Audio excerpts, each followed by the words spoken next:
The views, comments, and opinions of the following program do not necessarily reflect those of Morris Media Studios, MorrisMediaLive.com, or its affiliates. Listener discretion is advised.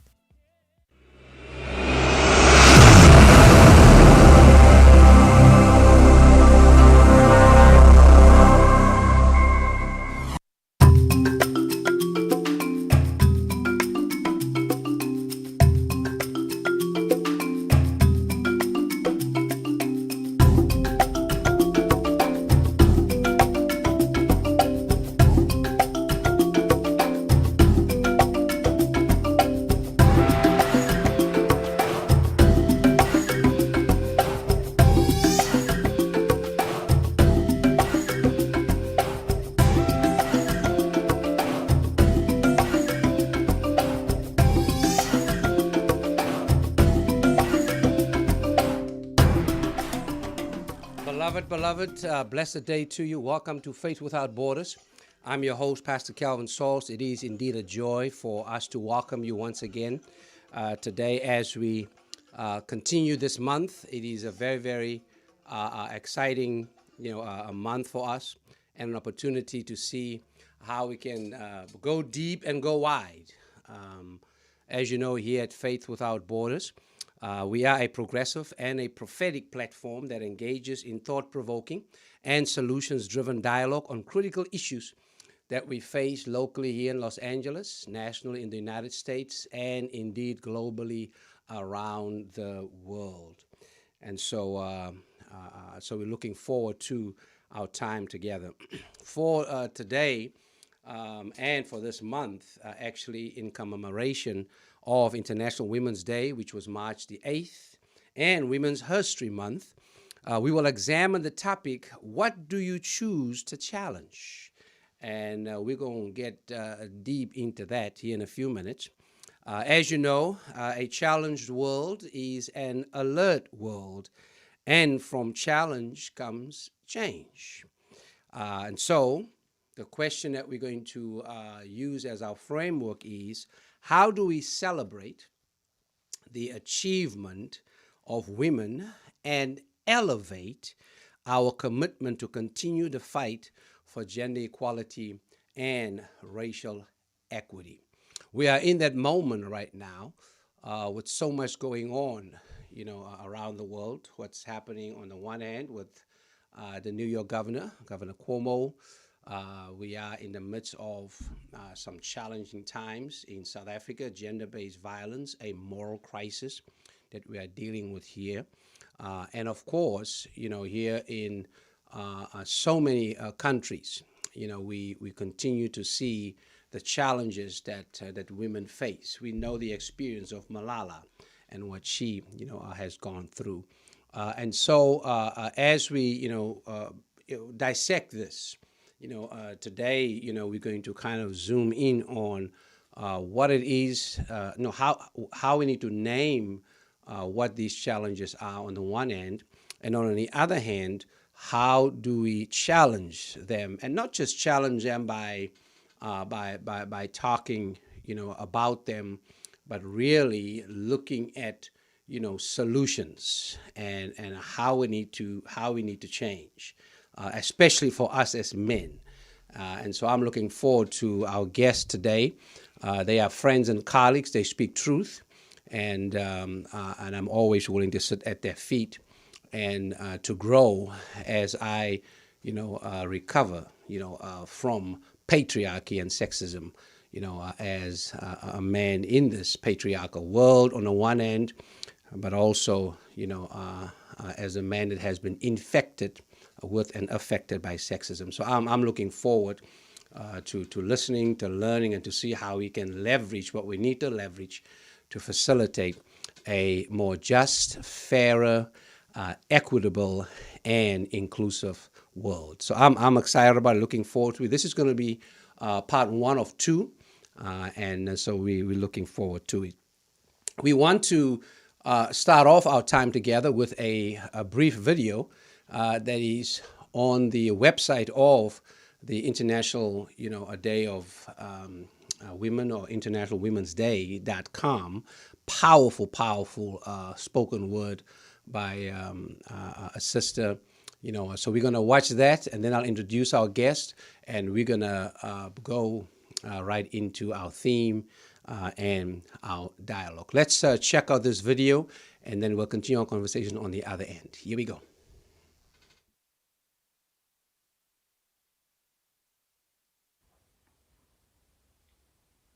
Gender is a pre-written book, and the plot is boring.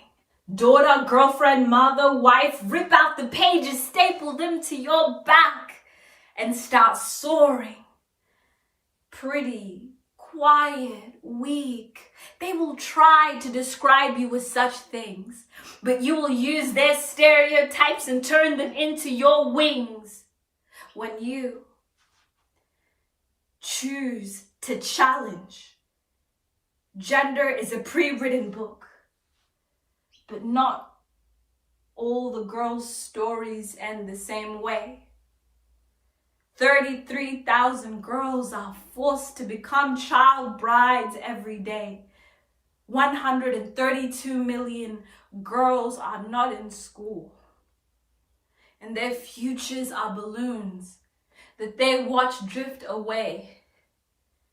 But you are the full stop to the story. You are the new sentence that takes it on a different road. When you speak up, you open your palms and you share the load. When you choose to challenge, gender is a pre-written book, but not all of the characters are included, like the First Nations women who stand as still as statues, always walked past but never acknowledged or seen, or migrant women whose culture stands like a skyscraper, and they're forced to burn down the parts of themselves society doesn't deem convenient, or refugee women who are treated with brutality when we should have been lenient.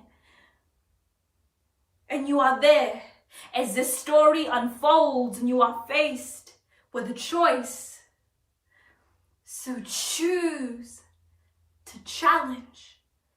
Gender is a pre-written book, and this is your chance to add your own chapter, to call out racism and sexism, and use courage to rub it out, to stand where the rest of the world has chosen to sit, to call it out at home, at work, at school, bit by bit, to scream where the world has chosen to whisper, not just for your daughter, your mother, or your sister. Let us choose to challenge. Gender is a pre-written book, and if you're listening to this, then your actions are the pen. Your life is the paper. You are not the oppression of the past. I believe that you are so much greater, stronger, kinder. Choose to create history, not to be created by it.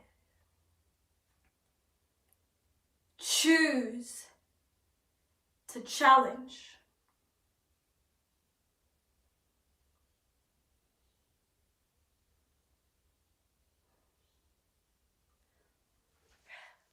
Wow.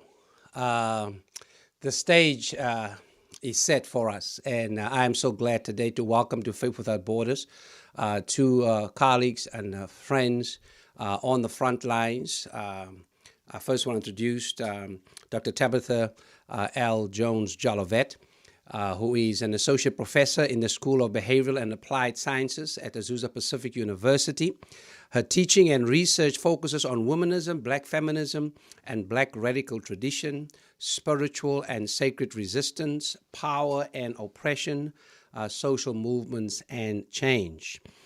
She is an organizer with Black Lives Matter here in Los Angeles, where she co-leads the Sacred Resistance team. She is a fellow member with me of the Clergy for Black Lives Alliance here in the greater Los Angeles area, an itinerant minister. And she is the author of White Jesus, The Architecture of Racism in Religion and Education. So that is who she is. And then also have this morning Dolores Dela Wilson. She's an author and strategist that seeks to decolonize development efforts through the redirection of capital, cultural influence, and opportunity. She's transnational, just like Dr. Jolivet. She has worked across 8 countries to maximize corporate impact, seed public innovation, and in post-colonial states.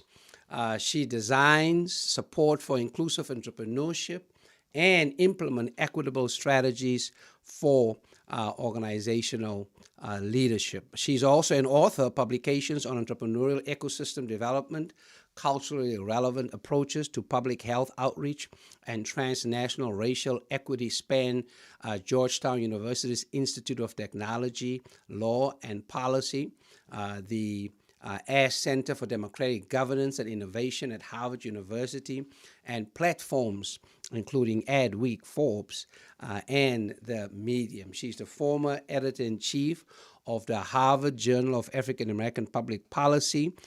So as you can see, we got some bad sisters in the house, and I really appreciate that. Dela is a sought-after advisor on strategic and operational design, narrative strategy, inclusive product development, and leadership development with a unique lens that bridges operational structure with empathetic connectedness, understanding that the person is professional and helping business navigate ecosystem-based approaches in social change.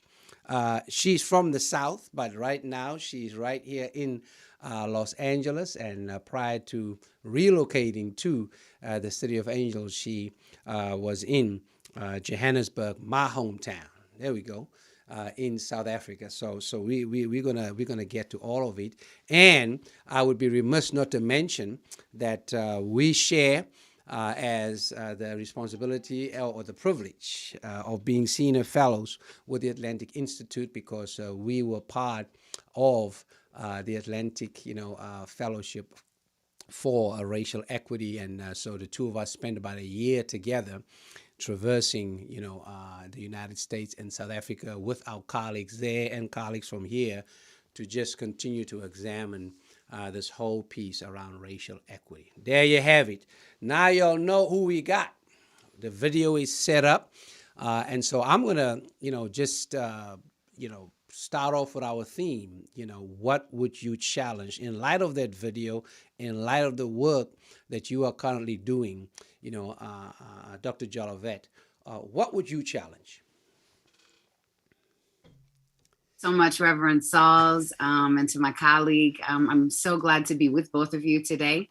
When I think about this really important question, what would you or what do you challenge, right? Mm-hmm. I think that so many of us pick up the tradition of women, Black women in particular, freedom fighters all around the world who've gone ahead of us. And so I'd be remiss if I didn't first center Black women ancestors like Ida B. Wells Barnett, who took up the fight against lynching in the United States now more than a century ago. When I think about Mama Harriet Tubman, right, who resisted the plantation state and the plantation economy, right, and really helped to not only liberate herself, but to liberate our people. I'd be remiss not to say her name. And then I also think about Sojourner Truth, who fought both simultaneously for the rights of Black people and the rights of Black women in particular, right? The right to vote, the right to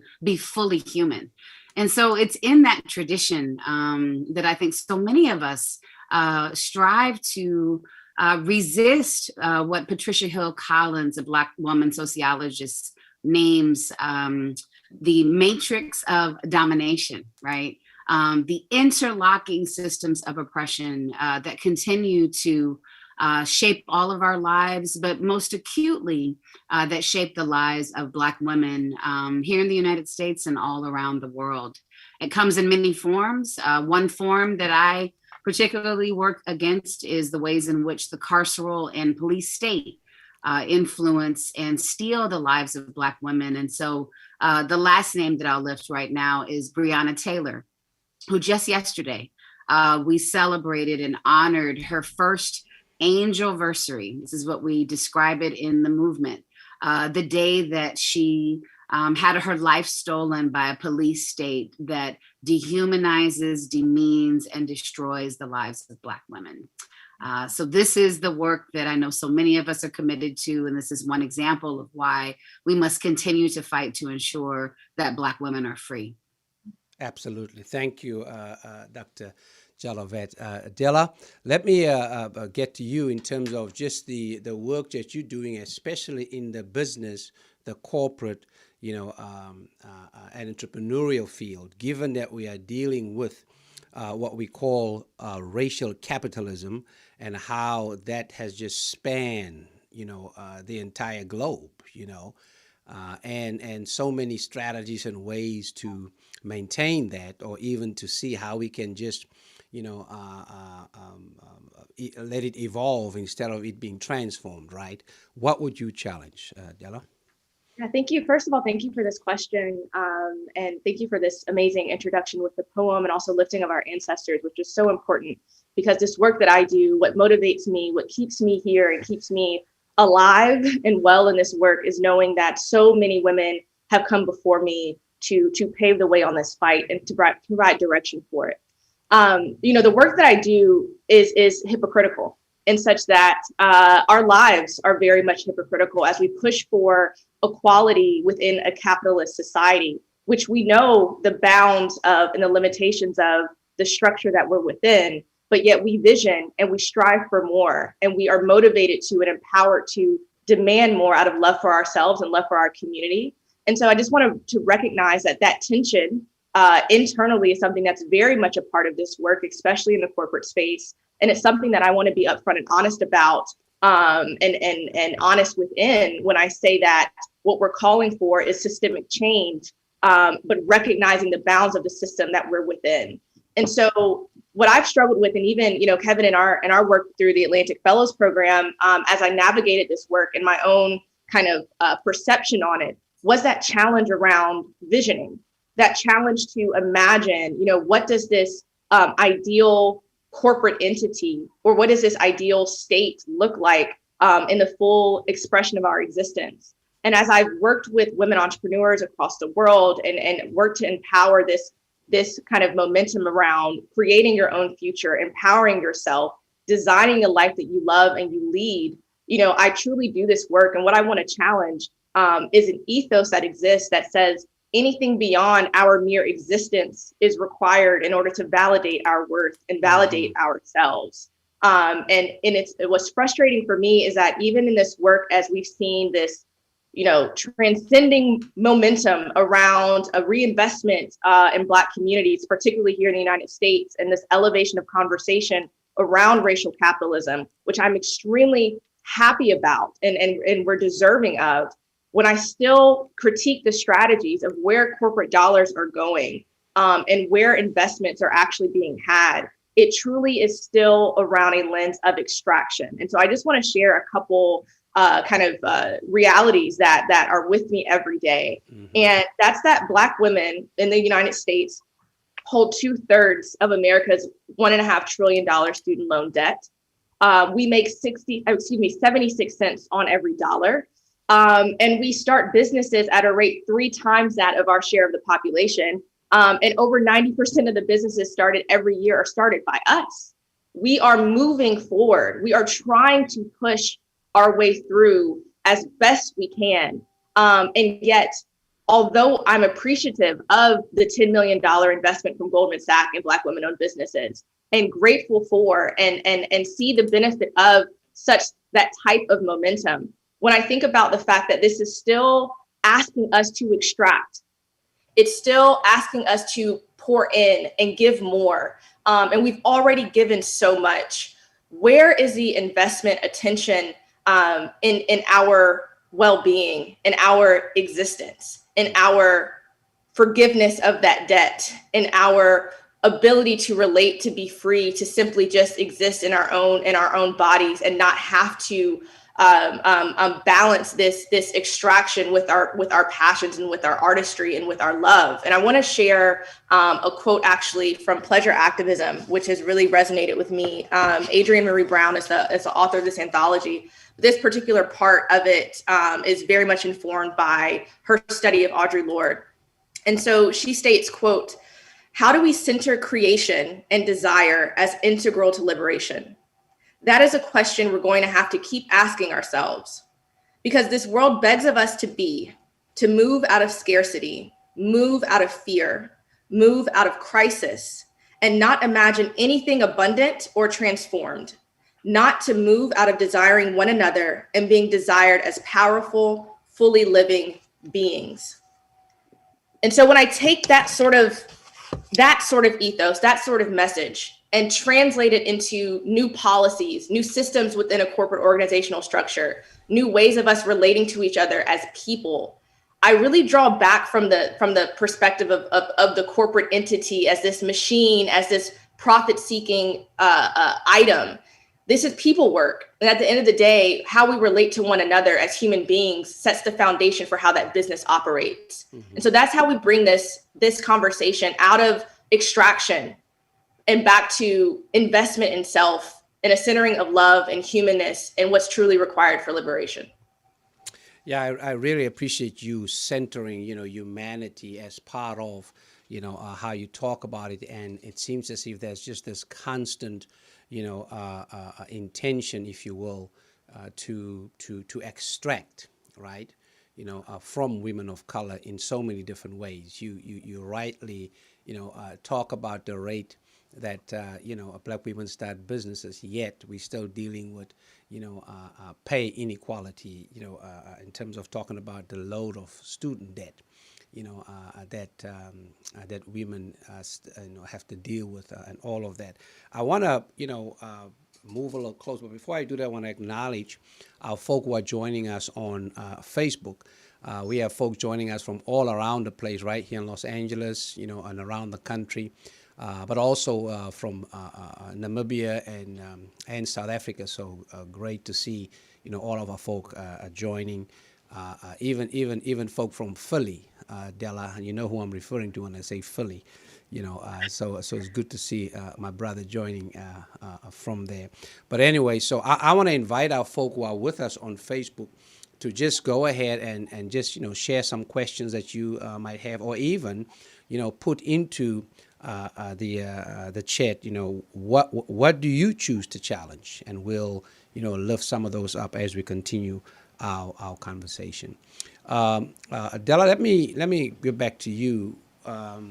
We talked a couple of weeks ago, and our conversation was just around this moment that we are in, and just the sense of urgency that connects with the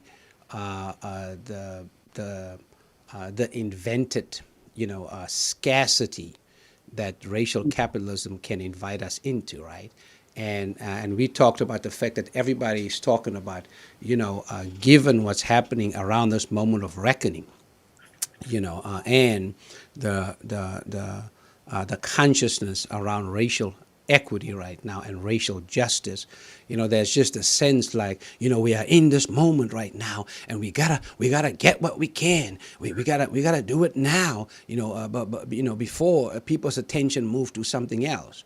And we talked about that, and you mentioned this whole piece around just the invention of this mentality of scarcity instead of an attitude of abundance. Do you want to just share some thoughts around that and how it relates to, especially the systems, change that we need to, on the one hand, resist, and on the other hand, also reimagine as we move towards equality and equity?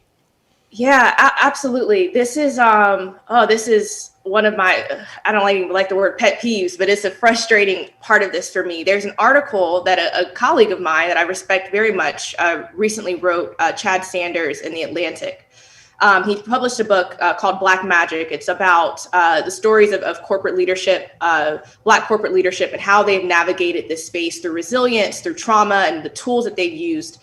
And it's a phenomenal resource. However, there's a part of the article that really bothered me, which was it was reminiscent of this scarcity approach, in such that we have to act fast, act now, move now to capitalize on this momentum and this, shift in perspective from white dominance in order for us to actually move forward and change the system. And I argue that this is actually simply replicating the very system that we need to get out of. It is putting us in a mindset that if we don't move now, we won't make it. If we don't act this way, it won't happen. And then it then creates an era of competitiveness amongst Black movement organizers, amongst Black organizations, or even Black people who are moving, steadfastly in their pursuits, but maybe not at the pace and with the intention and true desire of their hearts and their bodies. And is that liberation? Chasing resources is not liberatory work for me. And I know that this is lifetime work. This is generational work. Our colleague just brought up Harriet Tubman, Sojourner Truth. This is not going to end in 2025, in 2030, in 2080. We are changing a global system that since its existence has been built on inequality. So yes, are there times of opportunity strategically that you should capture?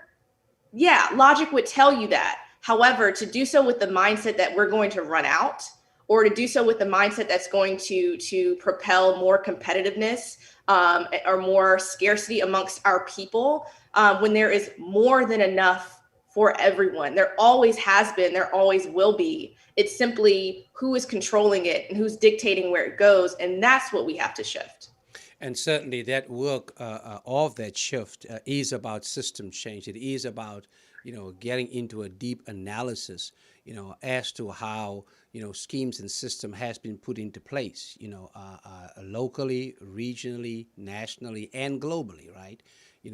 That continues to just perpetuate, this mentality of scarcity, and now this urgency. And again, you say, how do we capitalize? And I know for us, it is not just about capitalizing, but organizing, and to see how, our urgency invites even deeper analysis as to how do we, engage in transforming the drivers, right, of such, acute disparity, both in the United States and around the world. Dr. Jolivet, let me get back with you and your work, in womanism and feminism has been just very deep and broad, and you continue to do that, whether it is imparting knowledge, on our students, at APU or at the other institutions of higher learning that you had, but the thing that I appreciate about both of you is just this, this bridge that you've built between, activism and the academy, right? Between, being in the streets, resisting, but also in the suites, reimagining, what needs to be. Let's talk about just the role of, womanism. That term, of course, was coined by a Black woman, right? And, Black feminism in terms of the role that it plays, in seeking equality. What is that equality as it relates to gender and race? Yeah, so when I think about the gift of Black women and the thought and praxis of Black women, one of the first thoughts that comes to mind is the work of the Combahee River Collective in 1977. And I'll read a bit from the collective and what they wrote that really, again, lays the foundation and groundwork for the reckoning that you just talked about, right? What we're living right now. The writers said, if Black women were free, it would mean that everyone else would have to be free, since our freedom would necessitate the destruction of all systems of oppression. It would necessitate that. And I think that this principle that you hear echoed in the work of the Combahee River Collective, and frankly, that you see right now in the work of Black women who help to construct the global project that we now understand to be Black Lives Matter, right? It's been Black women upon whose backs so much of the change that we see in the world has actually been enacted. And so I think that when we talk about bridges, right, which is a really helpful metaphor, we have to be really careful.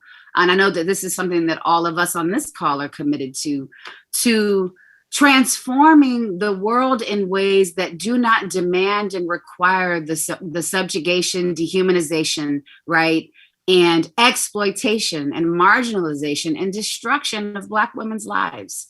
And so I think that womanism and Black feminism in particular help to foster a framework of imagination that helps us to build a world that doesn't demand and require those sort of reconstitution of the systems of oppression that are so much at work and pervasive in our world in the ways that we've been talking about so far. Whether we're looking at the system of education, which I study, not only the post-secondary education system, but the schooling systems to which our Black girls, right, are subjected to, where they are surveilled and criminalized, right?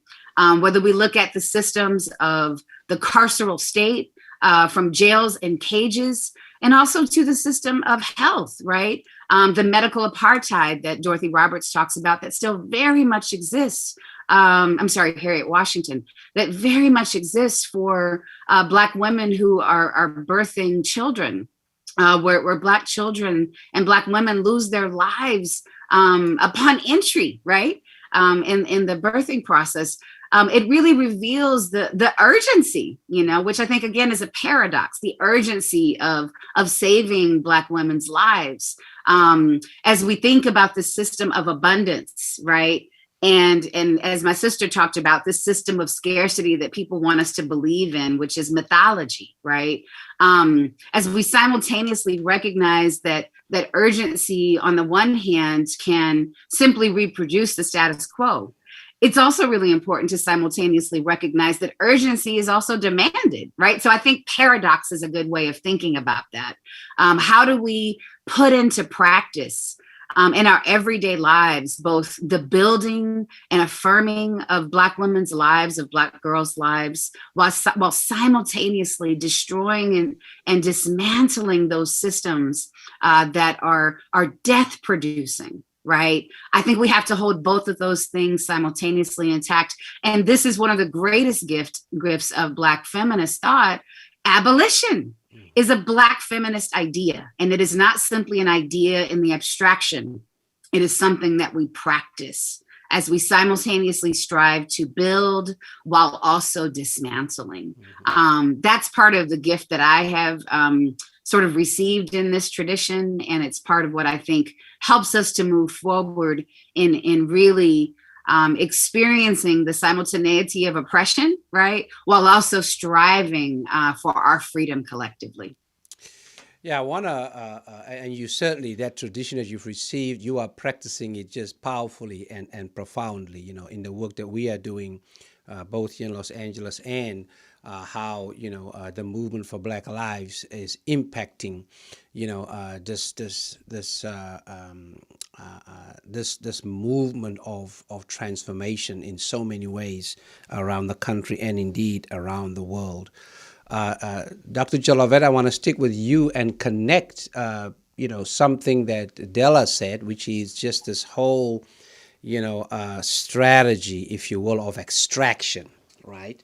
that continues to take place, whether it is the extraction, of our ancestors, from the motherland, the Middle Passage, and just this ongoing extraction, and connect that, with, abolition, especially as it relates to the economy of carcerality.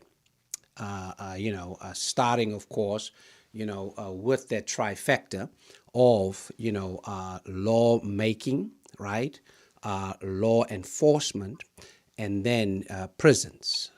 So the production of laws that continues, that extraction and, and carceral economy, the policing that takes place around that, and then the prisons that we are sent to, and that's all well documented by so many of our authors, that are out there, especially women authors. When we talk about, the new Jim Crow, when we talk about caste, etc. But let's bridge those two, in terms of the reality of extraction that continues, and yet, it seems as if as we, lean on our ancestors, around abolition, right, and the resistance, to that, especially from, our own kinfolk, as well as, those, who are operators, of, this economy of carcerality. Yeah, and I thank you for sort of showing the enduring pattern, right? When we talk about the birth of this so-called nation, which is rooted in settler violence and right, the theft of land, it's also rooted in the theft of Black lives. And so when we look at the transatlantic slave trade and the building of a nation state, it is both grounded in the theft of land, but grounded in the commodification and dehumanization of Black people's lives. So when we talk about, for example, the birth of the plantation state, and relatedly, the birth of policing in the United States, it is rooted in, we know, slave catching. And it's rooted in a kind of slave catching system that was always intended to protect white property. And who do we think the property was but Black people, right? And Black women within that context, Black girls, Black children, Black men, Black folks were the property initially being protected for white landowners. That enduring pattern continues today when we look through the carceral network, the system of cages that exists, the lawmaking that you described, and all of the ways in which the police state continues to surveil and control Black people's lives. And as I think about this, I often think about stories, right? I think that this, again, is not simply an abstract theory that we have to talk about. We have to talk about it insofar as how it affects Black people's lives. And so I think about Waukesha Wilson. Right here in Los Angeles, we are approaching Waukesha's angelversary. Again, Waukesha was jailed, and then in the context of jailed, she was surveilled and controlled, and then her life was lost. And there are very few answers, very, very few answers. But what we do know, despite what the jailers said about Waukesha, is that her life was stolen while she was in jail, that there were explanations about why that happened that were incomplete and undeniably wrong and unjust. And on top of that, her dear mother had to search for her. She had planned to visit her, but instead was given the runaround about what actually was going on with Waukesha. And ultimately, she learned that Waukesha's life had been taken. And that has set her mother on a path of trying to understand and make sense of what has happened to her daughter's life. And what we often say in the movement is, when it's inside, it's not a suicide, because she was under the care of those who were jailing her. So I give this vivid example to simply say this. Again, we're talking about real people's lives, and we're talking about the ways in which systems not only take the lives of people as sort of a one-time thing, but they further criminalize and demonize them, and then they destroy families on top of it in ways that are so extraordinarily brutal. Families are left without answers when those who took her life and caged her were responsible for care. And it reveals that these kinds of carceral systems are incapable of delivering the kind of life-affirming care that is needed for us to be human. And it represents what you've talked about as a system of extraction that collaborates and cooperates with all other kinds of systems of extraction to continue to reproduce racial capitalism, the very thing that helped to produce the creation of this nation state, right? So it's again, not abstract, but something that's very personal and something that you don't need lots of data, right? In the form of sort of quantitative data. We don't need that data because we see it happening to our people and to our communities. And that extraction, which is happening at the systemic level, is happening on multiple fronts. When you look right here in Los Angeles at the way in which we construct budgets, for example, and this is mirrored all over the world, right? When you talk about the ways in which city budgets are constructed, it represents this model of extraction that holds up this carceral state. And so one example of that is the budget of policing. More than 54% of the general fund in Los Angeles goes to produce policing. What that means is the resources that are needed for mental health care, for healthcare, for constructing good jobs, for housing security, right, which is desperately needed given what we know about the concentrations of houselessness that have been produced by this system of extraction, education, all the things that we know help people to flourish. Those things can't happen if most of our resources are going toward policing, right? So it again shows how everyday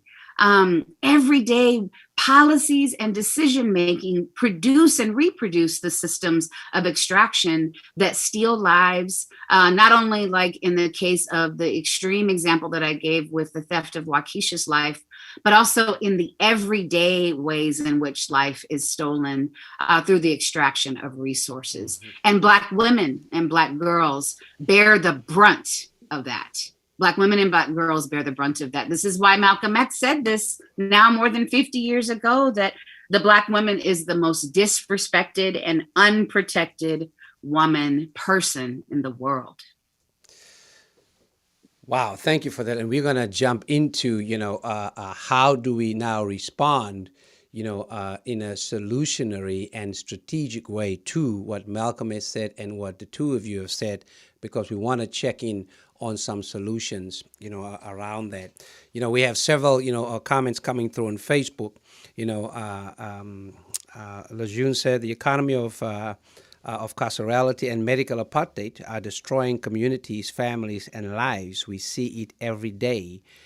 Jacqueline Combs says, commenting on what you said, Dela, she said, you are correct and you get it. We continue to build on the backs of those before us. It took a long time to break the chains of bondage by our captors, and building a solid foundation takes thought and time. So it is this long-term approach, that we have to, take. We are not where we are, firstly, by accident, and secondly, it didn't happen overnight.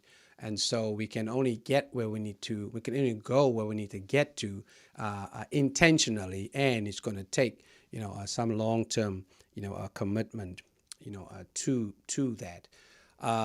We all know that budgets are moral documents, and I want to celebrate, the work that Black Lives Matter Los Angeles is leading around the people's budget. That has just been transformative, and the results, has been, just powerful, for us here. And, we are tackling, those that trifecta in terms of policies, policing, and prisons, are by the legislation that we've passed, around Measure J, stopping the construction, of a new county jail, and all of that resistance now. We are all part of working at reimagining all of those, resources. Dr. Jolivet, you mentioned, that yesterday was the anniversary of Breonna Taylor. We want to just pause and just acknowledge, her.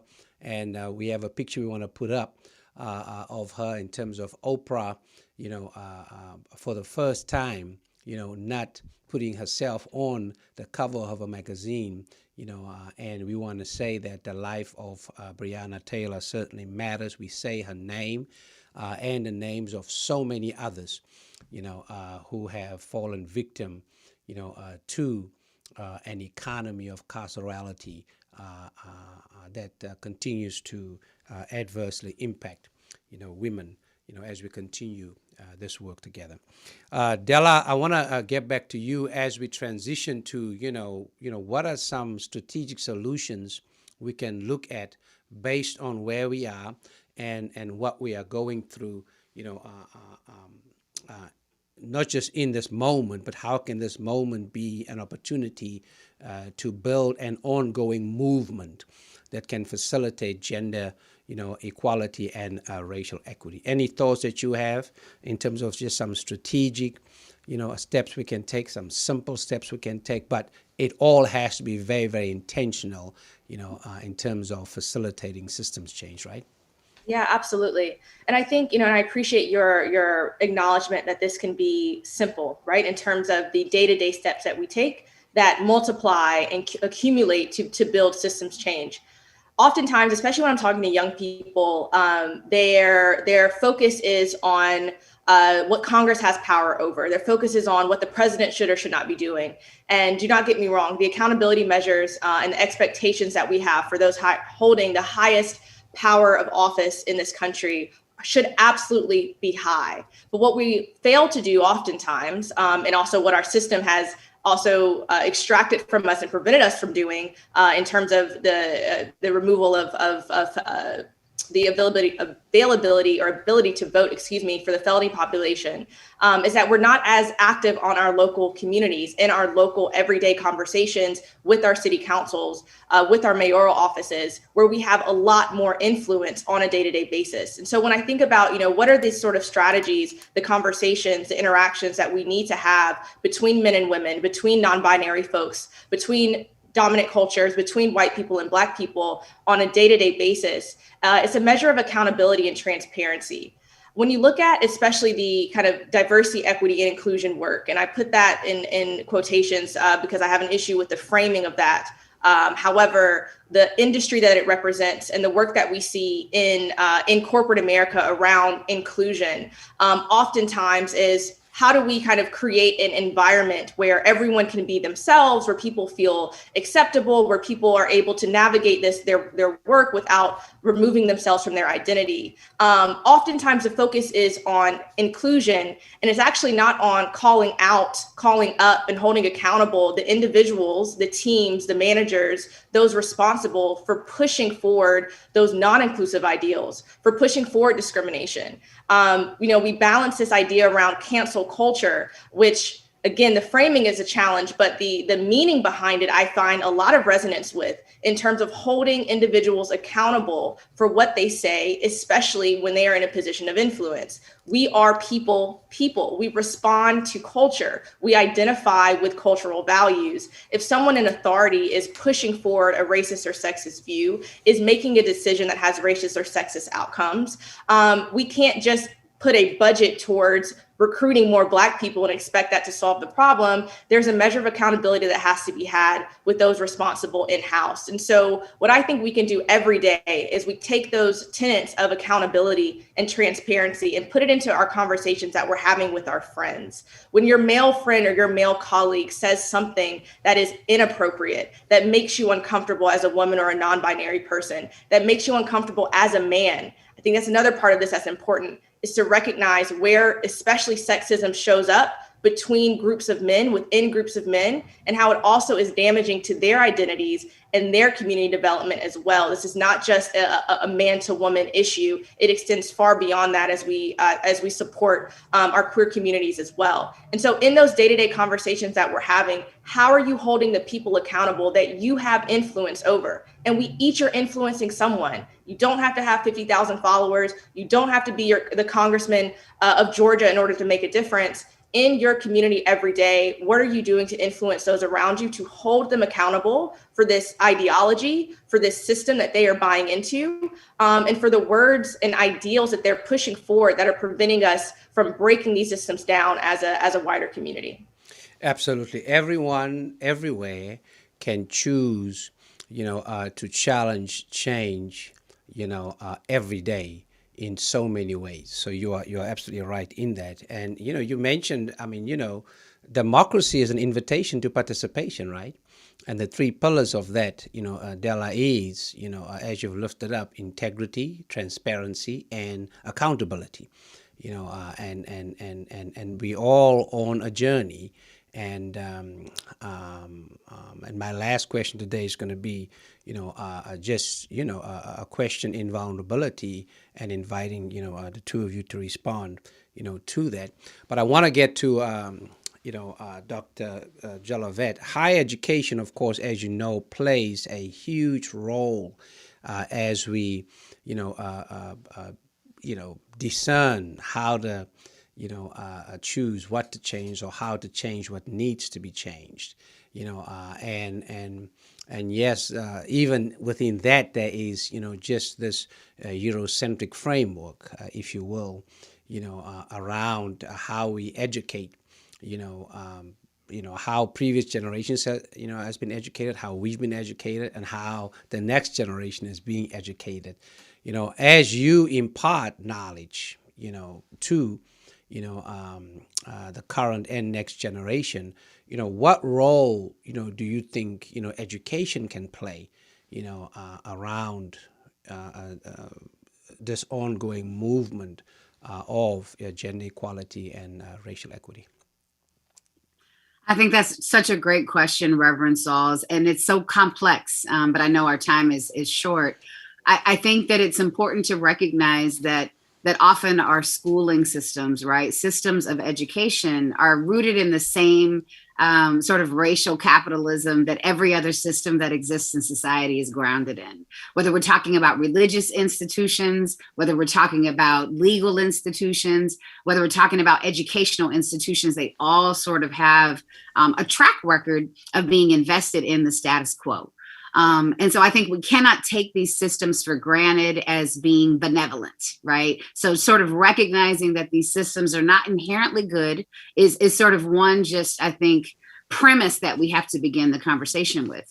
That being said, I think that education is sort of representative of the kind of power that we can build collectively when we recognize that these systems of education must be accountable to the public. Right. And this is what I love about the work of Black studies and again of womanism, which again emerges from the thought and praxis of Black women, is that there is a reversal of sort of accountability that says that, first of all, in order to be legitimate, you don't have to be degreed, right? That your humanity is in and of itself worthy of knowledge production and understanding, and also worthy of care and worthy of being able to use the power of these educational systems to transform our communities. So when we think about the work that we do in the streets, it's often not led by the institution. It's led by the public and the community in particular. So I think the way in which we do this as Black women is sort of the reversing the ways that we think about these systems of education. They're not here to legitimize us. Our people legitimize us. Mm-hmm. And in doing so, we can use the power of these institutions to build frameworks of liberation that demand of us an ongoing practice of studying and struggling. not as individuals, but collectively. That's one of the gifts of education that I've received from Black women and Black people collectively. And it has also been grounded in a kind of multiracial coalition that is really about building the world we all deserve to live in. So that's one way that I see our ability to utilize systems of schooling and systems of higher education to transform our lives. We are about the business of calling out the ways that those institutions, again, reproduce the status quo, but simultaneously utilizing collectively the power that those institutions concentrate and helping to build our communities in ways that are flourishing.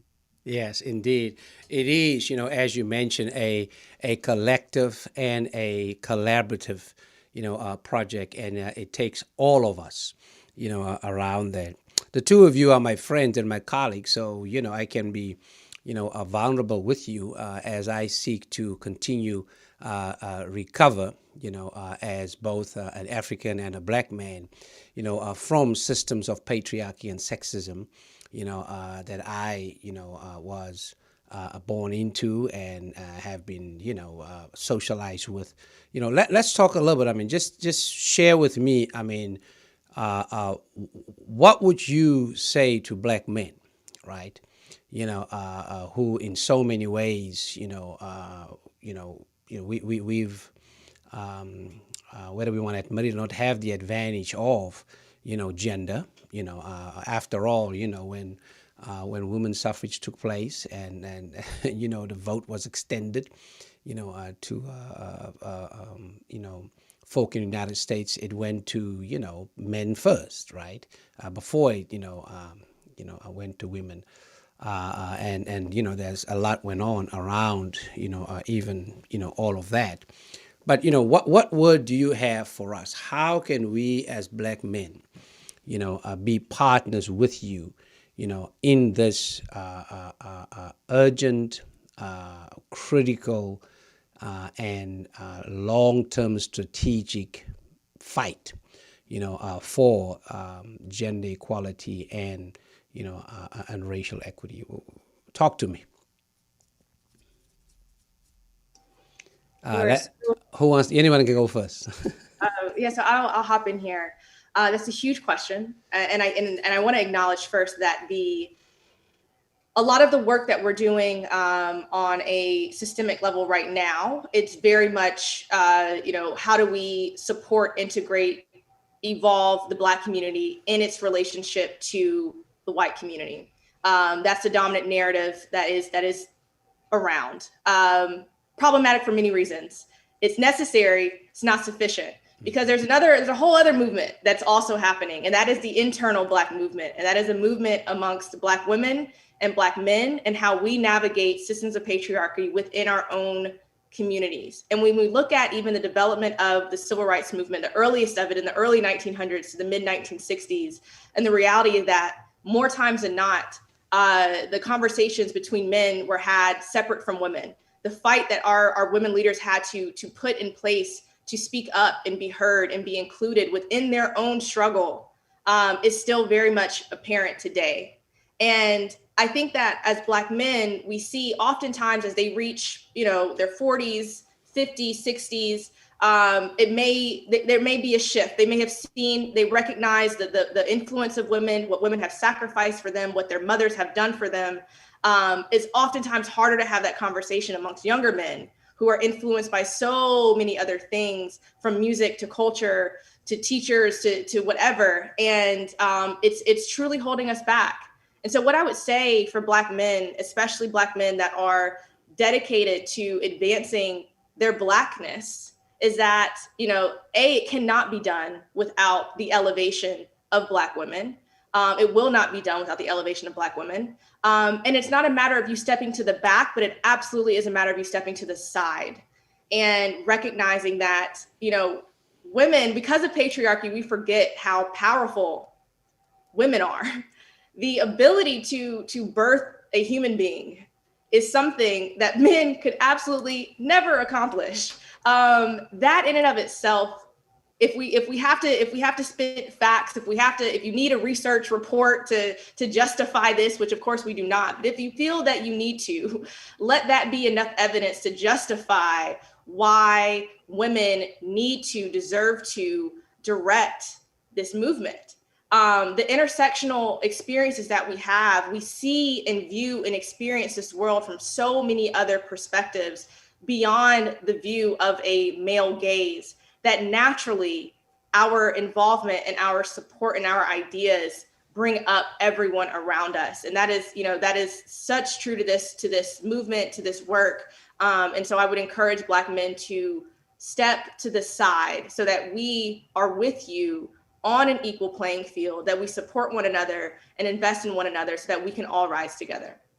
I love this. We can all rise together. Thank you, Dela. I appreciate that. Dr. Jolivet, before you respond, I want to just share with you one piece that one of our Facebook viewers mentioned. Dr. Cinco says the non-benign or compassionate role that these high institutions of education embody must be recognized. As a U.S. educated physician, I can speak to this personally. And so she appreciates you mentioning that.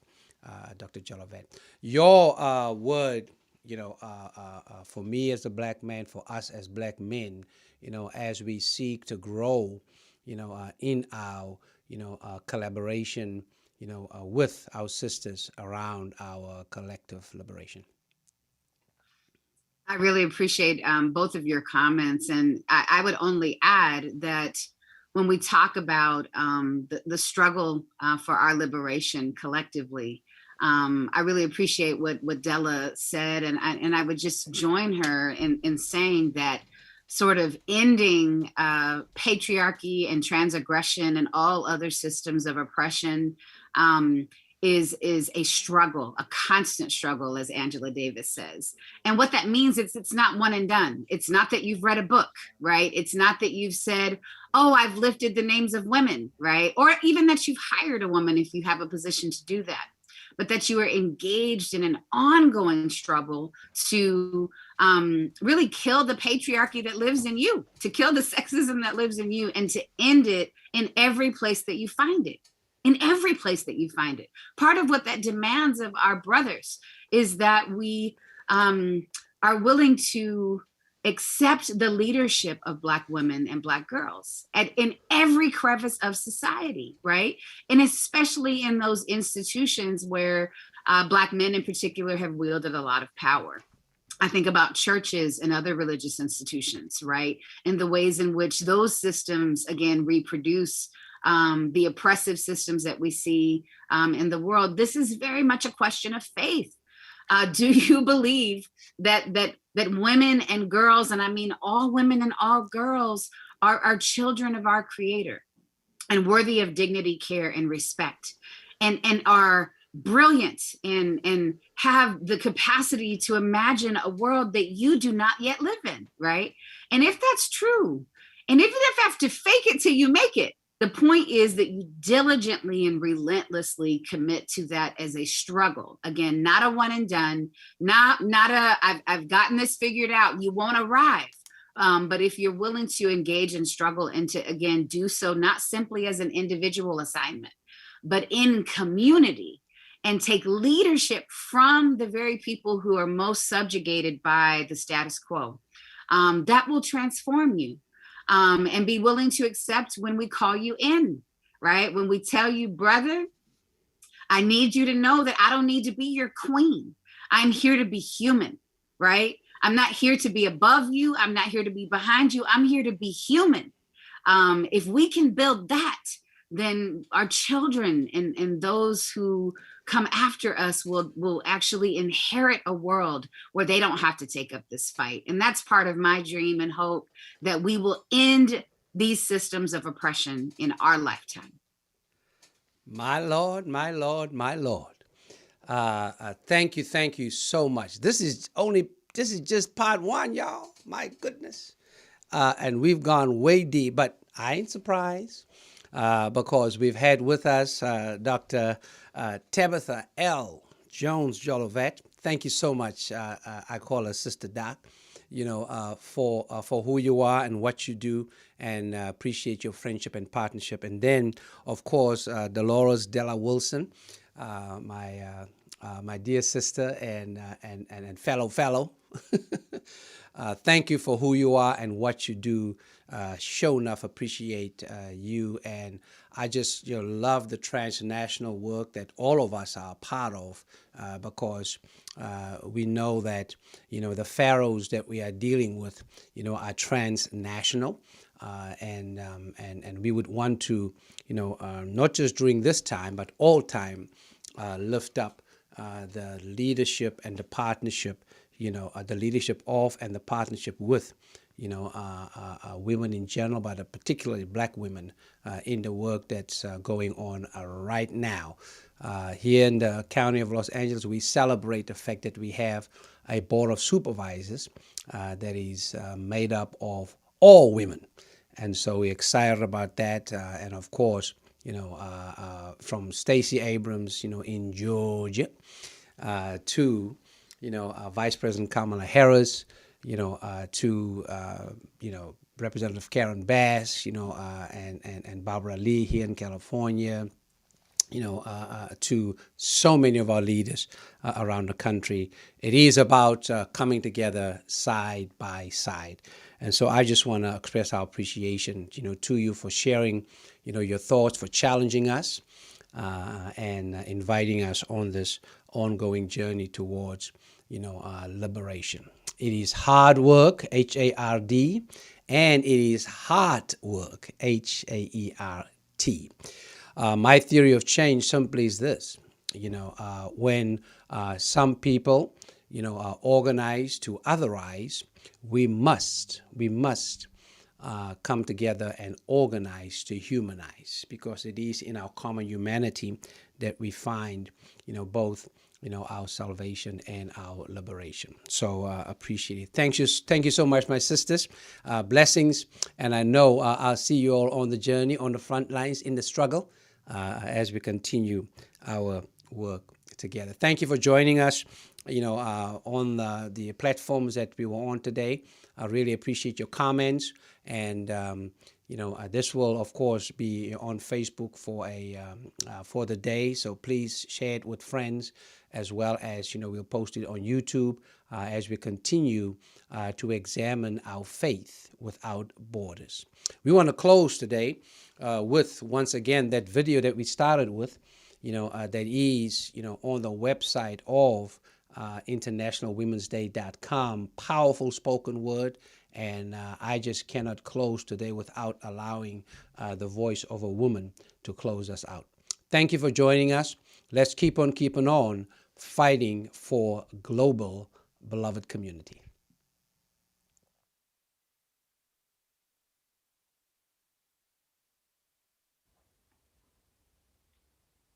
Gender is a pre-written book, and the plot is boring. Daughter, girlfriend, mother, wife, rip out the pages, staple them to your back, and start soaring. Pretty, quiet, weak. They will try to describe you with such things, but you will use their stereotypes and turn them into your wings. When you choose to challenge, gender is a pre-written book, but not all the girls' stories end the same way. 33,000 girls are forced to become child brides every day.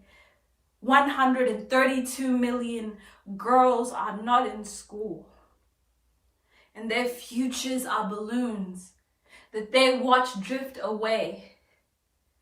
But you are the full stop to the story. You are the new sentence that takes it on a different road. When you speak up, you open your palms and you share the load. When you choose to challenge, gender is a pre-written book, but not all of the characters are included, like the First Nations women who stand as still as statues, always walked past but never acknowledged or seen, or migrant women whose culture stands like a skyscraper, and they're forced to burn down the parts of themselves society doesn't deem convenient, or refugee women who are treated with brutality when we should have been lenient.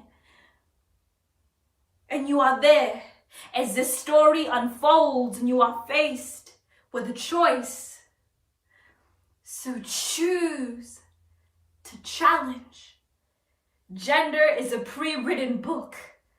And this is your chance to add your own chapter, to call out racism and sexism, and use courage to rub it out, to stand where the rest of the world has chosen to sit, to call it out at home, at work, at school, bit by bit, to scream where the world has chosen to whisper, not just for your daughter, your mother, or your sister. Let us choose to challenge. Gender is a pre-written book. And if you're listening to this, then your actions are the pen. Your life is the paper. You are not the oppression of the past. I believe that you are so much greater, stronger, kinder. Choose to create history, not to be created by it. Choose to challenge.